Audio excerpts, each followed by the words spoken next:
Outside the grand mansion, under the pouring rain, a fragile moment froze in time.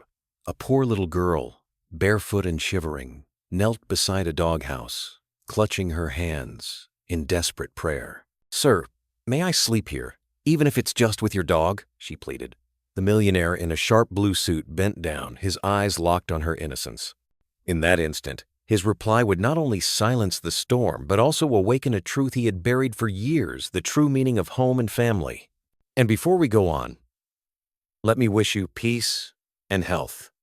Tell me, from which country and at what time are you watching this story? A fierce October storm raged over Salem when a soaked little girl knocked on the old stable door of Alexander Pierce's mansion.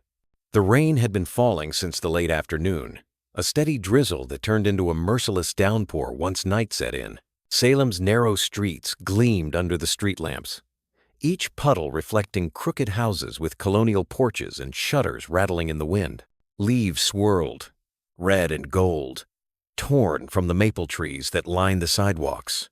In town, folks had hurried home from the fall festival, carrying caramel apples wrapped in paper and cups of hot cider. But up on the hill, the festivities felt like a different world. The mansion stood alone on a rise above the harbor, its tall windows dimly lit, as if reluctant to invite anyone in. Built of gray stone with an iron gate that squealed in the wind, it was the kind of place people in town still whispered about. Grand, yes, but too quiet, too cold. That night, the Atlantic wind drove sheets of rain against its walls, and the waves below crashed like distant thunder. Alexander Pierce returned from Boston late that evening. His black sedan glided into the driveway, tires hissing against the wet gravel. A man of 55, tall, with hair now streaked silver, he stepped out with the rigid composure of someone who had practiced control for decades. His tailored coat was dark and heavy, but even beneath the layers he carried a certain chill. Business had been good, fortune steady, yet his eyes carried the flatness of a man who no longer expected warmth to reach him. He paused to shut the car door, lifting his face to the storm, when movement near the stable caught his attention. At first he thought it was only a loose shutter, banging in the wind. But then a small figure appeared, barely illuminated by the lantern above the stable door. A girl, drenched to the bone, clutched something tight against her chest. She hesitated, then knocked again, the sound barely audible against the storm. Alexander frowned. He had no patience for intrusions, and certainly not at this hour. Yet his feet carried him closer, crunching the gravel under polished shoes. The girl must have heard, for she pressed herself against the stable door as if trying to vanish into its shadow. She couldn't have been more than 8. Her hair, once golden, was plastered to her face in wet strands, and her thin dress clung to her like a rag. In her arms she held a stuffed rabbit, its ears bent and fur worn from years of being loved. The rain had left its fabric matted, but she held it with the desperation of someone who feared losing the last thing that belonged to her. When Alexander came near, she looked up, eyes wide and dark in the stormlight. Her lips trembled, but her voice carried, fragile, yet steady. "Sir, can I just stay with the horses? Just for tonight?" The words struck him in a way he had not expected. He glanced at the stable empty for years, the scent of hay long gone. Now nothing but dust and old boards. No horses lived here. No warmth waited inside. Yet the child spoke as if it would be shelter enough. He almost told her to leave. It was not his concern. Yet the storm raged around them, soaking her small body as she shivered from head to toe. For the first time in a long while, he hesitated. Lightning split the sky, casting both their faces in harsh light. In that instant, he saw not only the child, but something else. A shadow of memory, the faint outline of a daughter he had lost years ago. He had buried those images beneath contracts and late nights, but the resemblance was sharp enough to pierce through the armor he had built around himself. He cleared his throat, trying to sound stern. "This is private property," he said, though the words faltered as he spoke them. The girl's eyes did not waver. Her voice was soft, pleading, "Just until the rain stops. Please."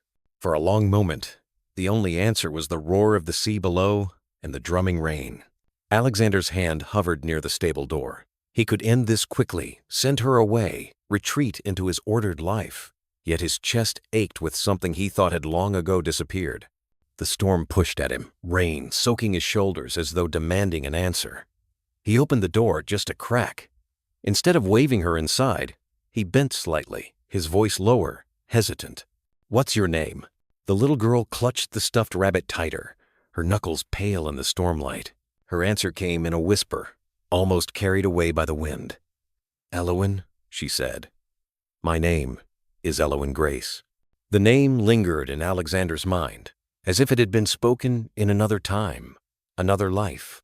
He studied her, drenched, trembling, her eyes filled with both fear and dignity, and something inside him yielded. He opened the stable door wider. "Come in, then," he muttered. Inside, the air was damp and smelled faintly of wood and dust. The girl stepped in cautiously, leaving muddy footprints on the stone threshold. She sat on a bale of hay that had been left years ago, hugging her rabbit close. For a moment, silence reigned, broken only by the hammering of rain on the roof. Alexander leaned against the doorframe, watching her. "Do your parents know where you are?" She shook her head slowly, curls dripping onto her lap. "Mama, she's gone. I don't have anyone." The words fell like stones into the quiet stable. Alexander swallowed, his throat tight. He should have been hardened to such stories. Life was cruel, he knew that. But something about her composure, the way she stated it as if it were just a fact, unsettled him. The mansion loomed only a few yards away, its warm lights flickering behind tall windows. He thought of the empty dining room with its polished oak table, of the silence that filled those grand halls night after night. He had told himself he preferred it that way. But now, faced with this fragile child, he questioned the truth of it. "I can't let you stay out here," he said at last, his tone softer than he intended. "You'll catch your death." Her eyes widened, cautious hope flickering across her face. "I won't touch anything," she promised quickly. "I'll be quiet, I swear." Alexander shook his head, but the faintest smile tugged at the corner of his mouth. "Come along," he said, holding the stable door open. "The house is warmer." Elowen rose carefully, her thin legs stiff from the cold. She followed him across the gravel path, each step squishing water from her shoes. Lightning illuminated the iron gates behind them, and she glanced back as though half expecting someone to drag her away. Then, with a shiver, she hurried after him. The mansion doors opened with a groan. Warmth spilled out, the scent of polished wood and faint traces of Maggie Holt's evening baking lingering in the air. Alexander ushered the girl inside. She hesitated at the threshold, glancing down at her muddy feet. "I'll ruin the floor," she murmured. "The floor has seen worse," Alexander replied, surprising himself with the gentleness in his voice. Maggie appeared from the side hall, a dish towel in her hand. She stopped short when she saw the soaked figure beside her employer. "Good heavens!" she exclaimed.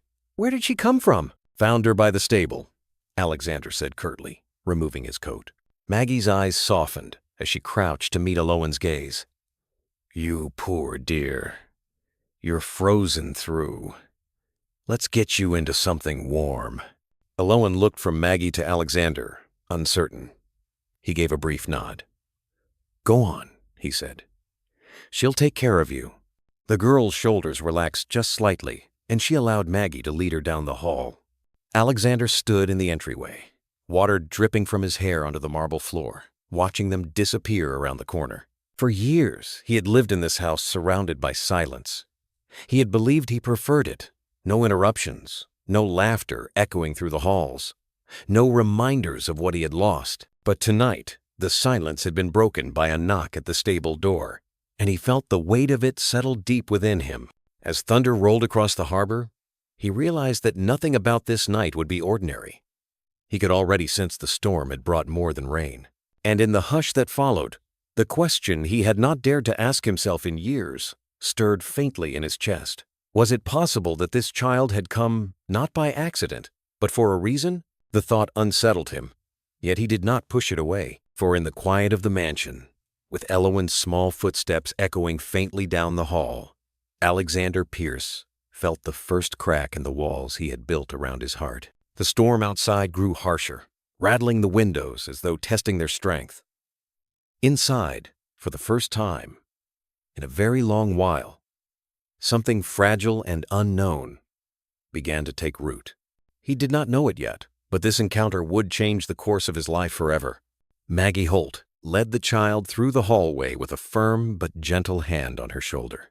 The Pierce mansion, though imposing from the outside, held a warmth in its kitchen that could soften even the hardest edges of a stormy night. The walls were lined with copper pans that glowed faintly in the lamplight, and the air smelled of cinnamon and baked apples.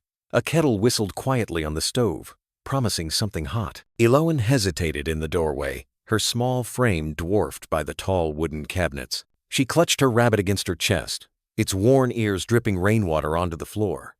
Maggie noticed her reluctance and pulled out a chair close to the hearth. "Sit down here, sweetheart. Warm your hands a little. You're safe now." The girl obeyed, moving cautiously. Her eyes roamed the kitchen with wonder, as though she had stepped into a world she had once only imagined. Maggie left for a moment and returned with a folded flannel nightgown, soft from years of use. "This used to belong to my granddaughter," she explained, her voice carrying both pride and tenderness. "She's grown now, but I never got rid of it. It'll keep you warm tonight." Behind a screen near the pantry, Eloan changed into the garment.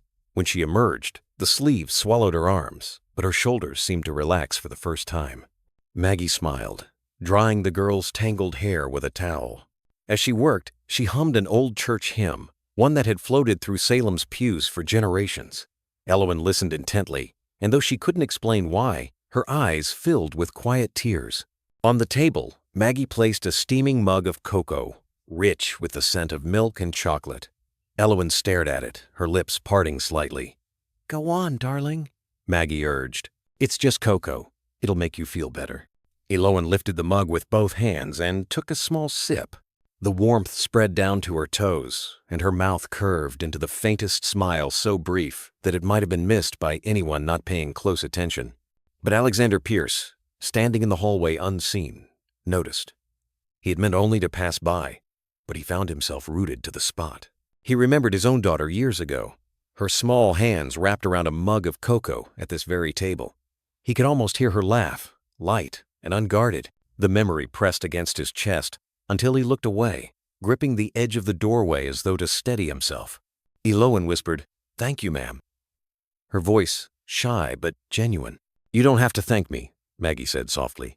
"Every child deserves to be warm, safe, and cared for." The words drifted down the hall, reaching Alexander like an echo. He closed his eyes, breathing slowly. When had he stopped believing such simple truths? Later, Maggie spread a quilt on the sofa in the parlor. She tucked Eloan in carefully, smoothing her damp hair back from her forehead. The rabbit nestled against her cheek, and soon her breathing grew steady, the exhaustion of the storm finally claiming her. Alexander entered quietly, his footsteps muted against the carpet. Maggie glanced at him, waiting for some instruction. His gaze lingered on the sleeping child. After a pause, he said, "She can stay the night. Just one night." Maggie gave a small nod, sensing there was no point in pressing further. She left the parlor lights low, allowing the fire's glow to keep the darkness at bay. Alexander remained by the doorway. The mansion had been silent for years, a silence he once convinced himself was a comfort. Yet now, listening to the faint rhythm of a child's breathing, he felt that silence shift in a way he could not name. It was no longer the hollow echo of solitude, but something fragile, something alive. He told himself it was only temporary, that by morning the quiet order of his life would return. But deep down he knew better. Tomorrow would not return to the silence he once thought unbreakable. The next morning dawned clear over Salem. The storm washed away, leaving the streets glistening and the harbor smelling of salt and pine. Sunlight filtered through the tall windows of the Pierce mansion, striking the parlor where Eloan stirred beneath the quilt. For a moment she blinked in confusion, expecting the damp chill of the stable. Instead, she found herself in a room with bookshelves, velvet curtains, and a grandfather clock ticking steadily. She rubbed her eyes, clutching her rabbit close, and sat up just as Maggie entered carrying a tray. The scent of scrambled eggs and toast mingled with freshly brewed coffee. "Morning, sweetheart," Maggie said warmly. "Did you sleep well?" Eloan nodded shyly. "Better than ever," she admitted. Her voice was soft, as though afraid the truth might make the gift disappear. "Well, you'll need a good breakfast," Maggie said, setting the tray on the table near the sofa. "Go on now, don't be shy." Eloan picked up her fork carefully, remembering to place the napkin in her lap. She took a bite, and her eyes closed with relief. Hunger had been her companion for too long. and the simple food felt like a miracle. Alexander appeared in the doorway, dressed in a crisp shirt and slacks, his newspaper folded under one arm. He watched quietly, the child unaware of his gaze. Maggie, however, caught his expression. A mix of reserve and something softer, something he had tried to bury for years. "Good morning, sir," Elowen said when she finally noticed him. Alexander cleared his throat. "Morning." His tone was neutral, yet his eyes lingered on the child longer than he intended. After breakfast, Elowen rose and smoothed the quilt with her small hands. "I should go," she murmured. "You've been kind, but I don't want to be a bother." Alexander set the newspaper aside. "Where exactly would you go?" he asked, his voice calm but firm. Elowen's lips trembled. "I don't know." The words struck the room with quiet weight. Maggie looked at Alexander, silently urging him not to let the girl slip away. He studied Elowen for a long moment, then nodded slowly. "You'll stay here for now, until we sort things out." The relief in her eyes was immediate, though she tried to hide it behind lowered lashes. That afternoon, Maggie showed her the sunlit kitchen garden at the back of the house. Elowen marveled at the rows of herbs, and the tall maple tree whose branches still held stubborn leaves. She touched the bark, smiling faintly. It was the first time Maggie had seen her smile so openly. Meanwhile, Alexander retreated to his study, but the sound of faint laughter carried down the hall. He paused over his papers, pen idle in his hand. He had lived so long in silence that the small sounds unsettled him, yet he found himself listening for them again and again. When evening fell, Maggie tucked Elowen back onto the sofa. The girl whispered a prayer before sleep, her voice too soft to catch every word but strong enough to make Alexander stop at the threshold. He stood there for a long while, watching the rise and fall of her breath. The mansion, which for years had been no more than stone and silence, now held the fragile rhythm of another life. And though Alexander told himself this was only temporary, some part of him already knew the truth. Tomorrow would not return to the silence he once thought unbreakable. 2 days passed quietly in the Pierce mansion. Salem was settling into the crisp rhythm of October pumpkins-lined porches. Children in the neighborhood compared costumes for the coming Halloween parade, and the town square was strung with orange lights that glowed like lanterns in the early dusk. Inside the house, life found an unfamiliar rhythm.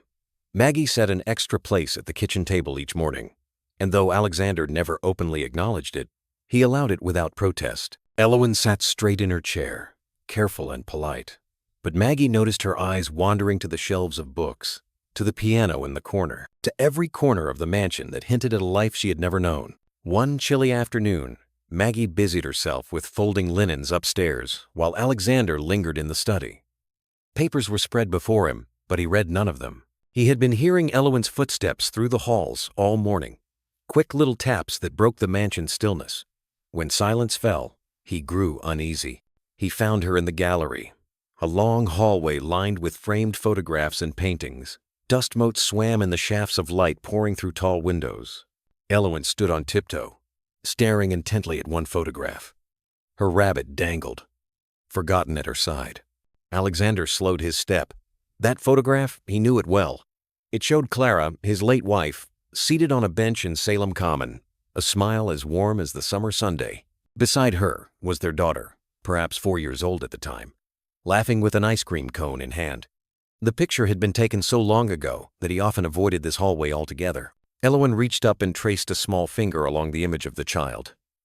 "She looks like me," she whispered. The words pierced Alexander's chest. He cleared his throat, but his voice came out rough.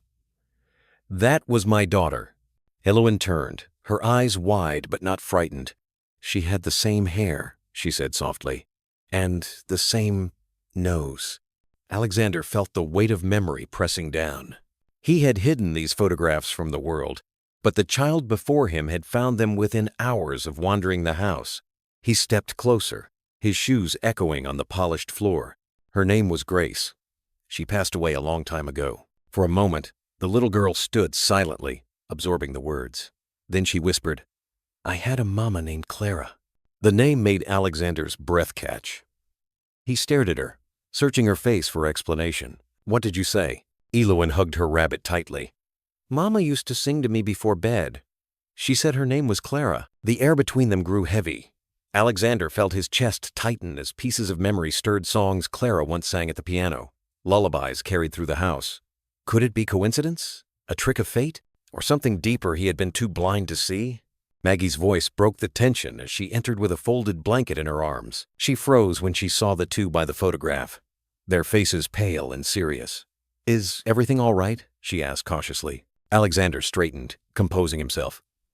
"Fine," he said curtly, though his thoughts were anything but.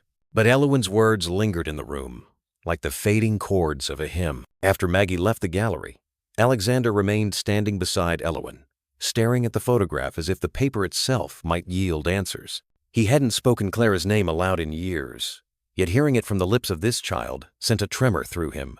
"Where did your mama live?" he asked at last, his tone careful. Elowen thought for a moment, as if trying to recall details hidden in the haze of childhood. "She talked about Salem sometimes," she said softly. "She said she wanted to bring me here one day, to see the ocean and the big houses. But we never came. And—" Alexander pressed a hand to his brow, the beginnings of a headache pulsing at his temples. "And your father?" The girl shook her head. "Mama never spoke of him, only that he was gone." Her small shoulders lifted in a helpless shrug. The word "gone" rang in Alexander's ears. He turned away from the photograph, unable to face the smiling image of his lost wife and child. His footsteps echoed as he walked toward the window at the end of the hall, staring out over the harbor where fishing boats bobbed gently in the afternoon tide. Behind him, Elowen remained at the photograph, her fingers lightly resting on the glass. The resemblance was uncanny, so much so that Maggie, returning a moment later with a tray of tea, nearly dropped it when she saw the girl and the photo side by side. "Good heavens," Maggie whispered under her breath. She set the tray down on a table and approached cautiously. "Elowen, sweetheart, why don't you come have some tea?" The child nodded and followed her, leaving Alexander alone with his thoughts. That evening, the house felt unusually quiet, though not empty. Elowen sat with Maggie at the kitchen table, coloring on scraps of paper Maggie had found in a drawer. The child hummed softly to herself, the melody eerily familiar. Alexander paused in the doorway, recognizing the tune immediately. It was the same lullaby Clara used to sing, an old Irish cradle song she had loved since girlhood. He clenched the frame of the doorway, his breath shallow. Was this chance? Or was fate dragging the past into his present, demanding that he face what he had long buried? Maggie caught his expression and met his eyes with a steady gaze. She didn't speak, but the message was clear. You can't ignore this forever. Later that night, when Elowen had fallen asleep on the sofa with her rabbit tucked beneath her chin, Alexander stood by the window in his study. The harbor lights flickered in the distance. He poured himself a glass of brandy but left it untouched, staring instead at the reflection of his own tired face in the glass. The photograph in the gallery had once been a source of grief too sharp to bear. Now it was something else entirely. It was a question, a possibility, a demand for answers. He turned away from the window and whispered into the silence of the study, as if testing the words on his tongue for the first time. "Clara, what did you leave behind?" Downstairs, the clock struck midnight. The house held its breath, and Alexander knew one thing with certainty: his life was no longer his alone to command. The child asleep under his roof carried pieces of a past he thought had died, and with it, perhaps the chance for redemption he had never believed possible. The days after the discovery of the photograph carried a new tension in the Pierce mansion. Alexander grew quieter than usual, often disappearing into his study, though his mind rarely stayed on the ledgers or correspondence in front of him. Maggie noticed the way he lingered in doorways, watching Elowen as she colored at the kitchen table or followed her around the garden paths. Elowen herself seemed to settle in, though cautiously. She helped Maggie fold napkins before supper and once shyly offered to sweep the kitchen floor. Her laughter, light, hesitant, echoed faintly in the halls, a sound the mansion had not heard in years. Yet beneath that fragile peace lay an undercurrent of unease. One gray afternoon, a knock sounded at the front door.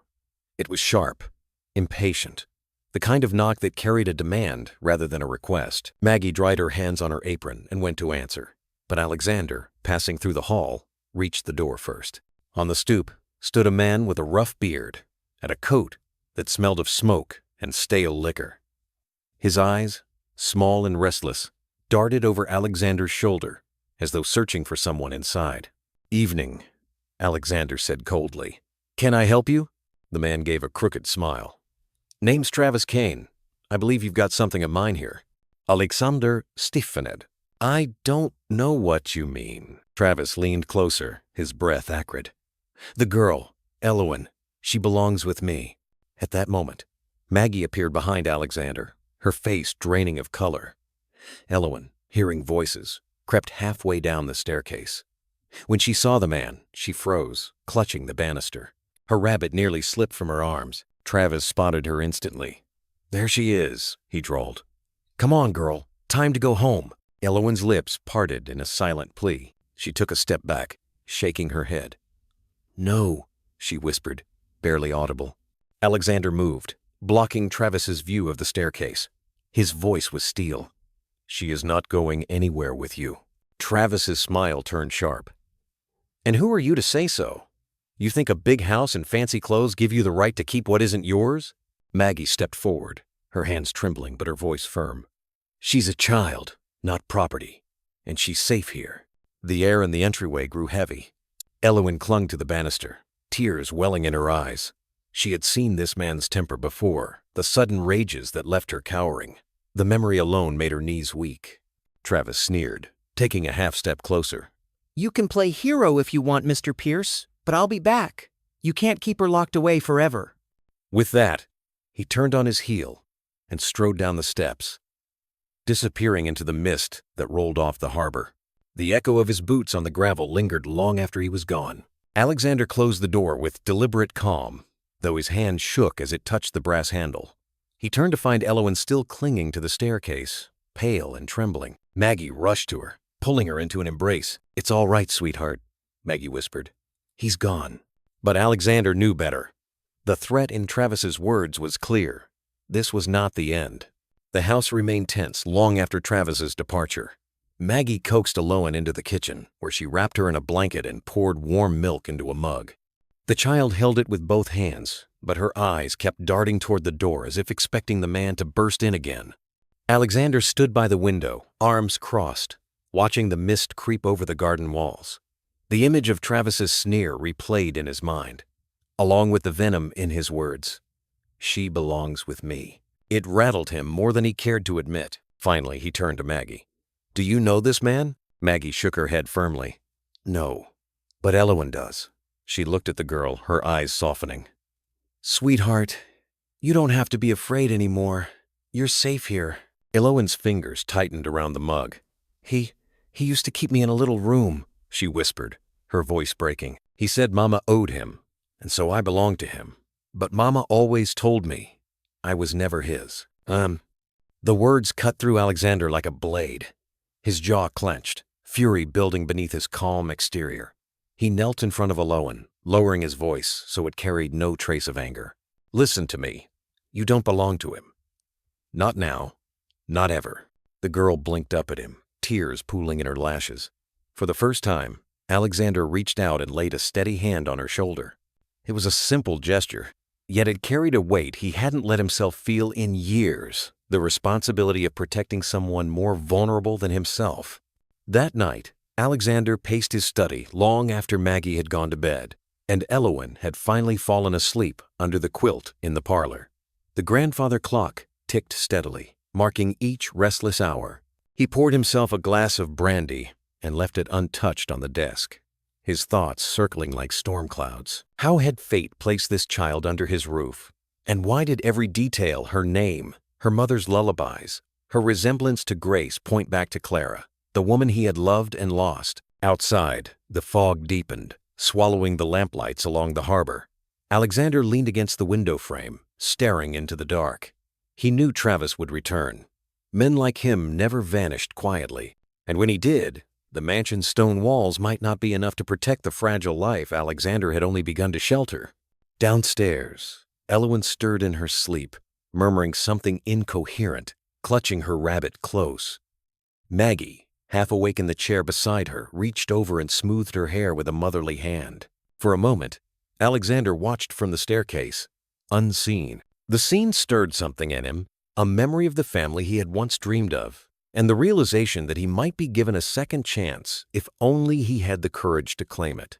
But second chances often came with shadows, and in the silence of the mansion, Alexander Pierce understood that Travis Kane's return was not a possibility. It was a certainty. The days following Travis Kane's visit settled into a fragile calm, like the hush before another storm. Salem bustled with its October routines, farmers selling cider at the market, children carving pumpkins on porches, and church bells chiming in the crisp Sunday air. Yet inside the Pierce mansion, Alexander carried a tension he could not shake. He often caught himself watching Elowen when she wasn't looking. The way she tilted her head as she studied books in the library. The way she hummed absent-mindedly while helping Maggie knead bread. Even the way she insisted on saying grace before meals, it all echoed memories buried deep within him. At times, he almost heard Clara's voice overlapping with the child's, soft and melodic. One evening, as twilight painted the harbor in shades of rose and gold, Alexander opened an old trunk in the attic. Dust rose in clouds, and the faint scent of cedar lingered on the air. Inside lay remnants of a life he had locked away. Clara's letters tied with ribbon, a faded shawl that still held a trace of her perfume, and, at the bottom, a music box with delicate brass hinges. He wound the key carefully. The tune that floated out was the same lullaby Elowen had hummed days earlier. His chest constricted. He closed the lid quickly, as though silence could undo what he had heard. Downstairs, Maggie called him to supper. Elowen was already at the table, her hair brushed neatly, her rabbit resting in her lap. She looked up expectantly as Alexander entered.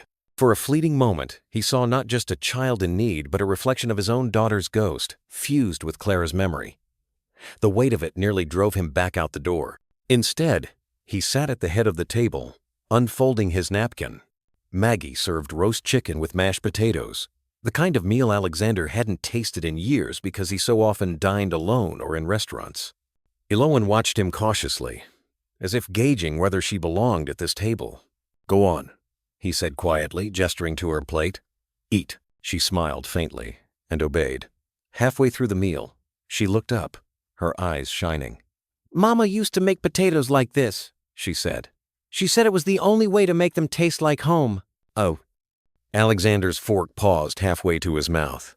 He felt Maggie's eyes on him, waiting for his response. He forced himself to nod, setting the fork down. "Clara used to say the same," he murmured. Elowen blinked.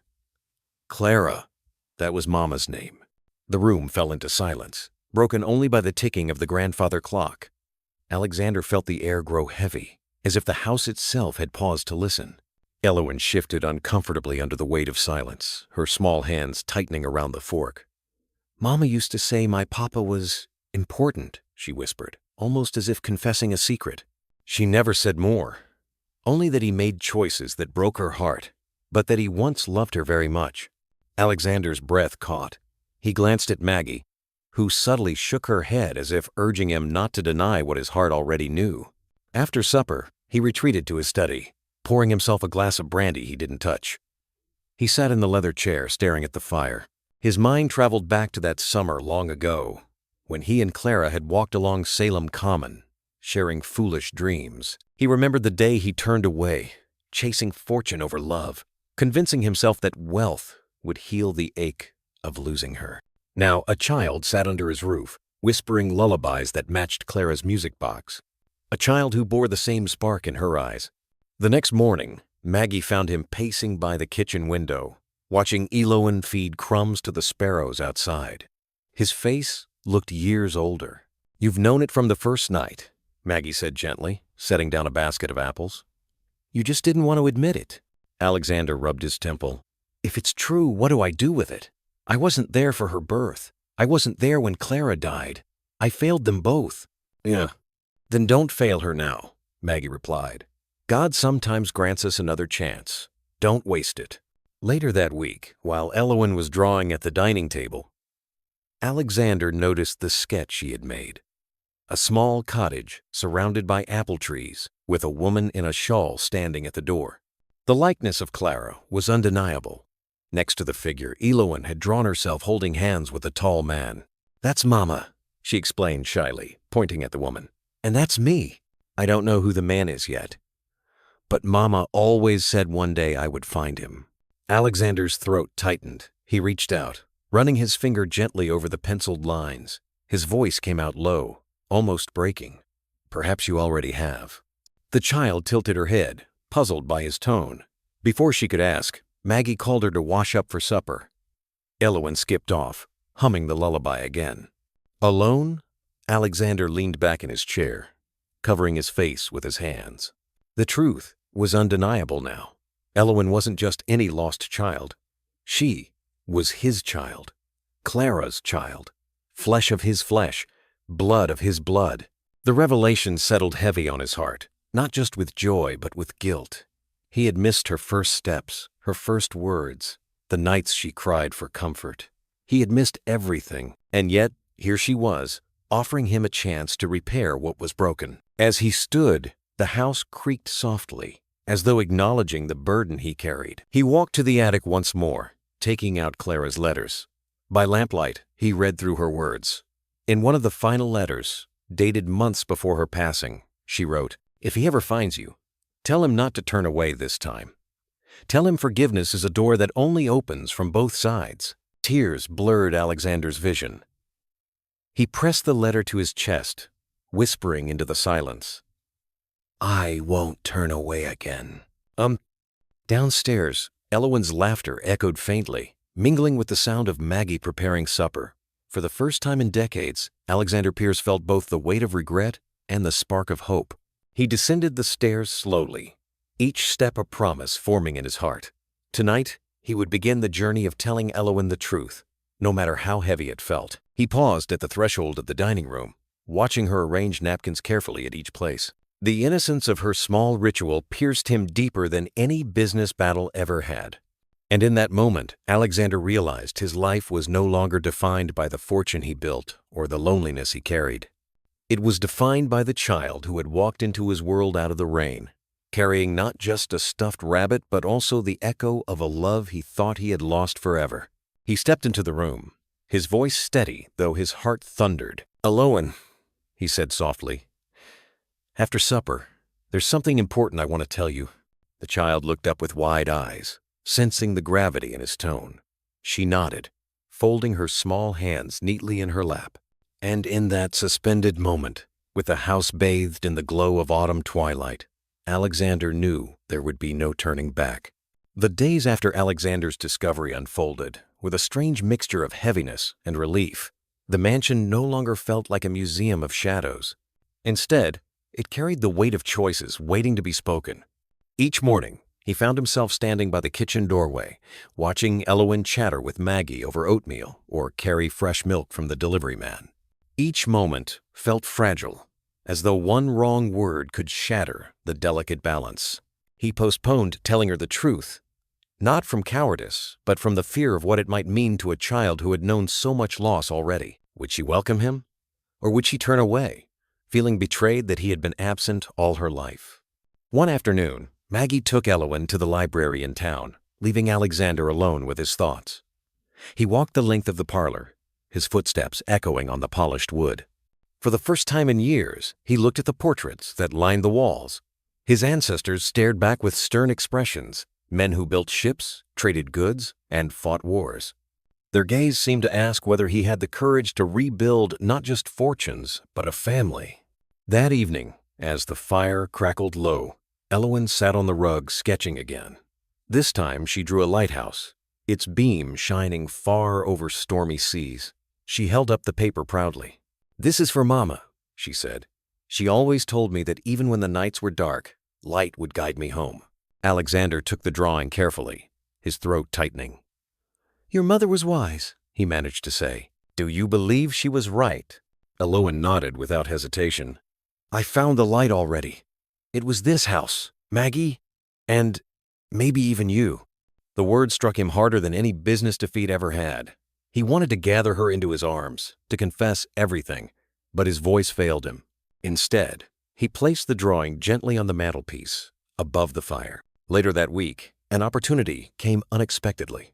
The town was hosting its annual Harvest Festival, a tradition with hayrides, caramel apples, and fiddlers playing under the string lights in the town square.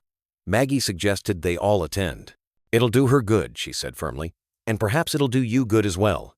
So, on a crisp Saturday evening, Alexander found himself driving Elowen and Maggie into the heart of Salem. The streets glowed with lanterns carved into pumpkins. The smell of roasted corn filled the air, and children darted about with painted faces.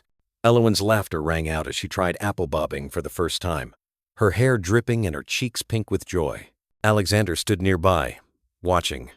Neighbors greeted him with polite surprise. It was rare for him to attend such gatherings.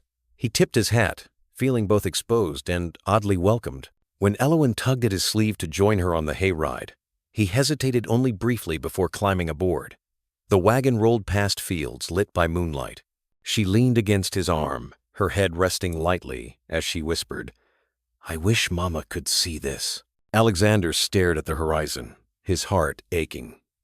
"Perhaps she can," he whispered back. When the hayride ended, the wagon creaked back into the square, where fiddles struck up a lively tune. Couples twirled under the string lights, their boots tapping against the wooden boards of the temporary dance floor. Elowen's eyes lit up as she watched. "Do you dance?" she asked, tilting her head up at Alexander. He chuckled softly, shaking his head.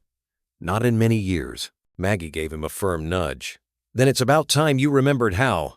And so, awkward at first, Alexander allowed Elowen to take his hand. They stepped onto the dance floor together. She placed her small feet atop his polished shoes, giggling as he carefully moved them in rhythm with the music.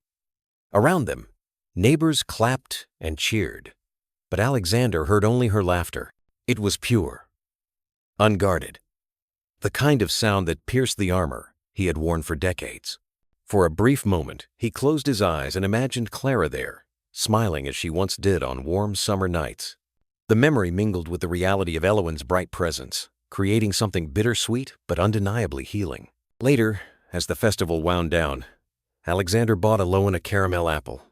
She bit into it with delight, the sticky sweetness smearing her cheeks. He found himself laughing with her real laughter, not the polite kind reserved for business dinners. Driving home under a sky scattered with stars, Elowen dozed in the back seat, her rabbit nestled under her chin. Maggie sat quietly beside him, her hands folded in her lap. "You're changing, Alex," she said softly, so as not to wake the child. "I see it in your eyes." He kept his gaze on the road. "I don't know what I'm doing, Maggie. I've spent a lifetime building walls. And now, with her, those walls are crumbling faster than I can understand." "Then let them crumble," she replied. "Those walls never kept you warm." Back at the mansion, Alexander carried the sleeping child inside. He laid her gently on the guest bed, pulling the quilt up to her chin. She stirred slightly, murmuring, "Papa," before sinking back into slumber. The word struck him like a bell, resonant and undeniable. He stood frozen by her bedside, his heart thundering. Had she spoken from a dream, or had she somehow guessed the truth? Downstairs, he poured himself a glass of water, but never drank it. The house was quiet except for the faint ticking of the clock in the hall. His mind replayed the night's events, the laughter, the dance, the whispered words on the hayride. He knew he could not delay much longer. The truth weighed heavier each day. If he waited, he risked letting fear steal from him the one gift life had returned, the chance to be a father. By the time dawn crept across the harbor, painting the water in strokes of pale gold, Alexander had made his decision. He would tell her soon. Not tomorrow, not someday. Soon. But even as resolve settled in his chest, a gnawing worry took root. For second chances were fragile things, and the past had a way of demanding its due. The first real storm of November rolled over Salem with fierce winds and rain that lashed against the tall windows of the Pierce mansion. Inside, the fire roared in the hearth, but the warmth could not keep unease at bay. Alexander had spent the afternoon gathering courage. He would tell Elowen the truth tonight. He had rehearsed the words in his mind, choosing and discarding them until they blurred into silence.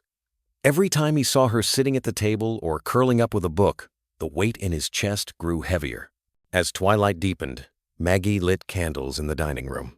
"She deserves to know," she said simply, brushing past him. Her tone left no room for argument.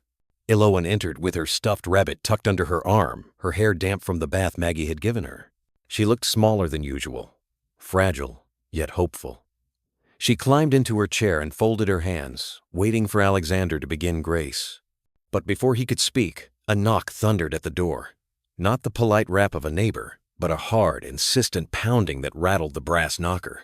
Alexander rose sharply, a foreboding chill spreading through him. Maggie's eyes flickered with alarm. Elowen clutched her rabbit tighter. When he opened the door, the storm gusted in, scattering rain across the foyer. And there stood Travis Kane, water streaming from his coat, his eyes burning with something far colder than the November night. "I've come for the girl," Travis said flatly, his voice carrying above the howl of the wind. For a heartbeat, Alexander could only stare. Then his voice emerged, low and steady. "She's not leaving this house." "Oh." Travis stepped forward, but Alexander blocked the doorway with a firmness that surprised even himself. "She's safe here. Whatever you think you're owed, you'll find nothing inside these walls." Behind him, Elowen whispered fearfully, "That's him, the man Mama warned me about." The words pierced Alexander like a dagger. He turned his body fully into the storm, shielding her with his presence. "Then it ends tonight," he said. Rain whipped through the doorway as the two men stood locked in silence. Travis's jaw tightened, his hand gripping the doorframe. "You think money makes you her savior? Clara never needed your fortune. She needed you. And you weren't there." Alexander flinched but did not move aside. His voice, steady despite the storm's roar, carried the weight of his years. "You're right. I failed Clara. I failed them both. But I will not fail her child. Not again." From behind, Maggie appeared with Elowen tucked against her side. The girl's wide eyes glistened with fear. "Mr. Pierce," she whispered, "don't let him take me." Alexander turned just enough to see her trembling. In that instant, every doubt fell away. Whatever mistakes his past held, the present demanded only courage. He reached back, placing his hand gently over hers. "You're not going anywhere," he said firmly. Travis's expression flickered with something unreadable: anger, bitterness, perhaps even regret. He leaned closer, his voice sharp. "You think you can erase the past with one noble act? She'll always carry the scars." "Maybe," Alexander replied. "But scars can heal when love is stronger than the wound." The words hung heavy between them, drowned only by the thunder outside.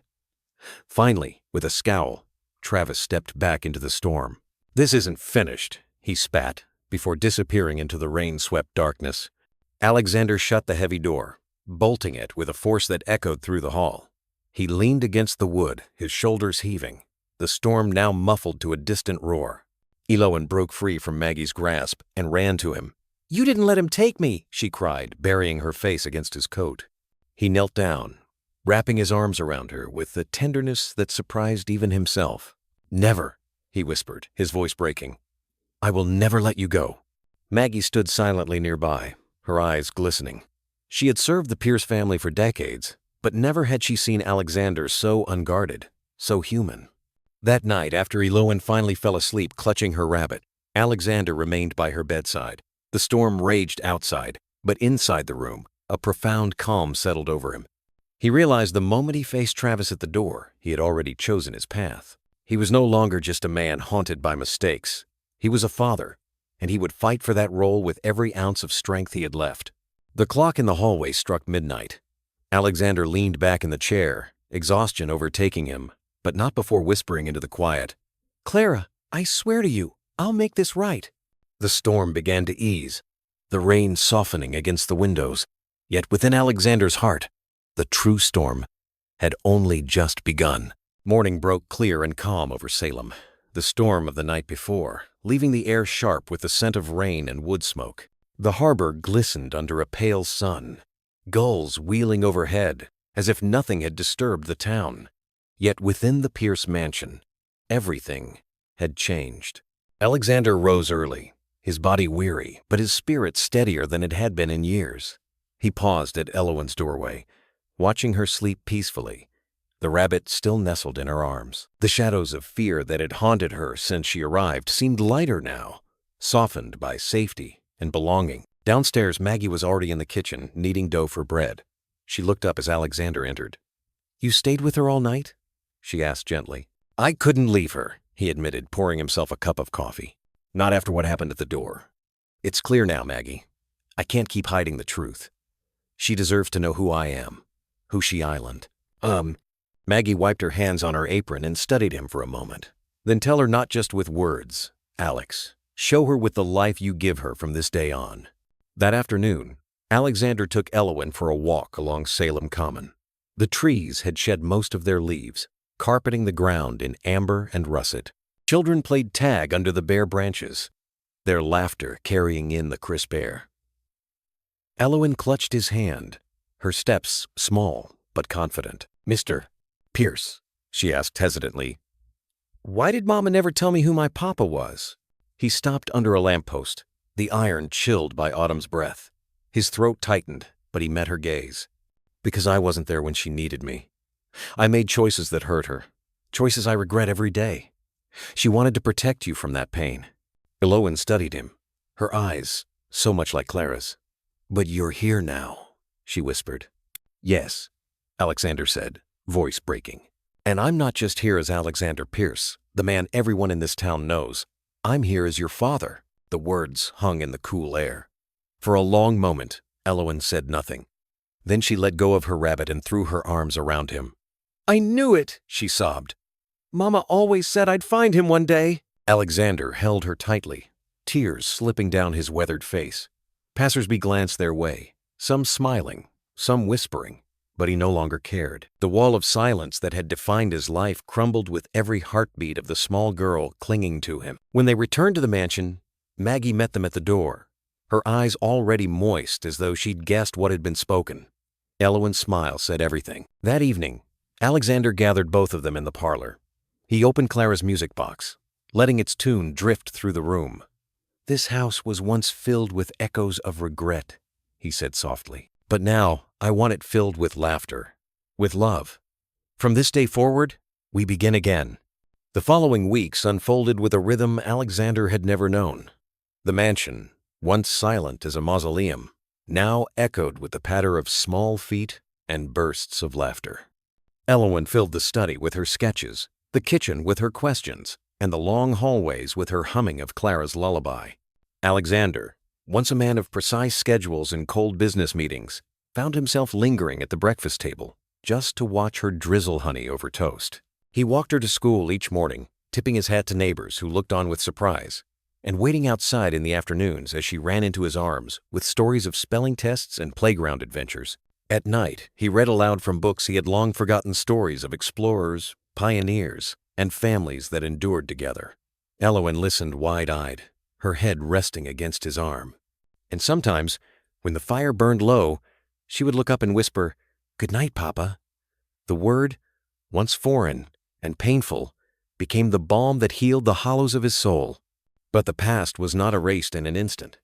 Letters arrived from lawyers, reminders of estates and disputes left unsettled. And though Travis Kane did not return, his shadow lingered in whispers around town. Yet Alexander faced these burdens differently now. He did not confront them alone. Maggie's steadfast presence and Elowen's trust gave him strength greater than any fortune ever had. On Christmas Eve, Salem's church bells rang clear across the frosted rooftops. Alexander took Elowen by the hand as they walked up the steps to the evening service. Neighbors greeted them warmly, some with cautious curiosity, others with genuine smiles. Inside, the sanctuary glowed with candlelight, carols rising in harmony. Elowen's small voice joined the congregation, sweet and certain. Alexander's chest swelled as he realized she was no longer the frightened child who had arrived with nothing but a stuffed rabbit and a broken past. She was home. After the service, they walked back through the snowy streets, the world hushed beneath the stars. At the mansion, Alexander paused at the doorway, looking at the house that once symbolized his solitude. Now, it pulsed with warmth and belonging. He turned to Elowen, her cheeks rosy from the cold, her smile radiant. "This place, this life, it's yours as much as mine," he told her. "And I promise, no matter what storms come, you will never face them alone." She reached up, slipping her small hand into his. "I know," she whispered. "Mama told me light would guide me home. I think you're the light." His heart ached with love so fierce it left him trembling. He bent down, pressing a kiss to her forehead. "No, sweetheart," he murmured. You're the light that brought me back." Maggie watched from the doorway, tears glistening as she saw the man she had served for decades, finally transformed not by wealth or legacy, but by the simplest and most powerful bond of all, family. That night, as the fire crackled and snow fell softly beyond the windows, Alexander sat with Elowen curled against him. The music box played its familiar tune, not as an echo of regret, but as a hymn of renewal. And in the stillness, he understood at last. Redemption was not earned in grand gestures or fortunes restored, but in the quiet promise of love kept faithfully, day after day. The mansion, once haunted by silence, now lived as the heart of a family reborn. The storm has passed, and what remains is not the echo of thunder, but the quiet strength of a promise kept. In the end, Alexander Pierce, once a man defined by wealth and silence, discovered that his greatest fortune was not written in ledgers, but in the laughter of a child who called him Papa. The mansion that had stood as a monument to solitude became, at last, a living home filled with warmth, music, and the unmistakable sound of belonging. Friends, if you followed this journey, you know it wasn't just about a little girl finding safety or an old man rediscovering his heart. It was about redemption, about what happens when someone finally decides to face the past, admit the mistakes, and choose love over pride. Many of us have known regret. Maybe it's a word we didn't say in time, or a relationship we let drift too far. But, like Alexander learned, life has a way of giving us second chances if we're brave enough to open the door. And that is the heart of this story. That unconditional kindness can change a destiny, that no one is too old or too lost to start again. That family is not only the blood we are born with, but the love we are willing to give. In a world that often praises money, success, and appearances, it is easy to forget that true wealth is found in the arms of those who wait for us at the table. Think about it. How many Sunday suppers, how many Thanksgiving gatherings are remembered not for the food, but for the people around us? For those listening tonight, perhaps you too carry the weight of an old wound. Maybe you've drifted apart from a sibling or lost touch with an old friend. The lesson here is gentle but clear. Forgiveness is not weakness. Forgiveness is the bridge that lets us walk back to one another. Just like a porch light left burning in the evening, a single act of kindness can guide someone home through even the darkest night. And isn't that the truth of our everyday lives here in America? It could be the way neighbors bring over a casserole after a hard week, or the way a grandfather tells stories on the porch swing while the grandkids listen with wide eyes. These simple, ordinary moments are the fabric of family, the very fabric that Alexander once ignored, but finally learned to treasure. So, dear listener, if this story touched you, I'd love to hear your heart. If you felt it was meaningful, press the number 1 inch the comments. If you believe it could be told better, or if you have a thought to share, press 0. Because what matters most isn't just the telling, it's the community we build when we share reflections, wisdom, and hope. In closing, remember this: happiness does not come from what we own, but from the lives we nurture. Redemption is possible at any age, and love has the power to heal even the deepest of wounds. Just as Alexander and Elowen discovered, the past may shape us, but it does not have to chain us. We can choose each day to repair, to forgive, and to build again.